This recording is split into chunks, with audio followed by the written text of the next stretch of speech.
Hi family, it's African Esquire. This is going to be a very quick video, but I just wanted to talk about the Kanye West situation briefly before I left out for the day.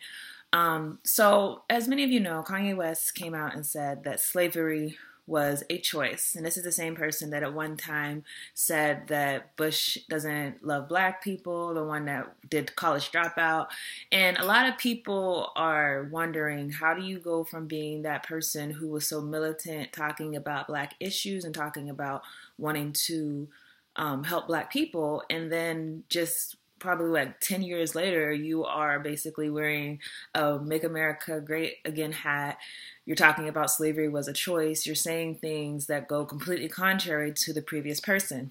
What I would say is that we have to remember that there is levels to consciousness. And just because someone says something conscious at one point in their life does not necessarily mean that they're going to continue to evolve forward into be going to the point of no return, I would say. So when you look back at College Dropout, for example, yes, Kanye West was saying a lot of conscious things. Back in that time, he was saying a lot of things that was for black people. However, he also wrestled with the kind of the double consciousness, as W.E.B. Du Bois said, that we have.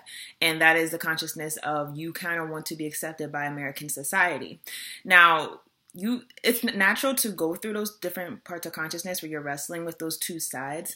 But at that point, that does not necessarily mean that you won't regress, because you're still wrestling with two sides of consciousness. I want to be for my people, and I also want to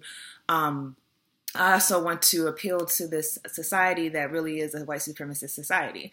So when you consider it like that, Kanye West really wasn't to the point of no return. And I would say to the point of no return with consciousness, hopefully most of us reach that, is to the point where we stop thinking about us.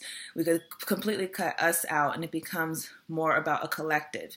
And so when you get rid of the individual and you're not worrying about self-preservation, you're not worrying about what are the consequences to things that I say, you're not worrying about being accepted by other communities, that's kind of to the point where you're done with yourself and you're more thinking of the collective.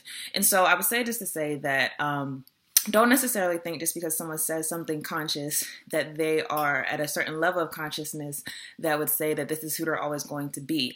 There's a certain level that you can get to where I think that it's really difficult to go back.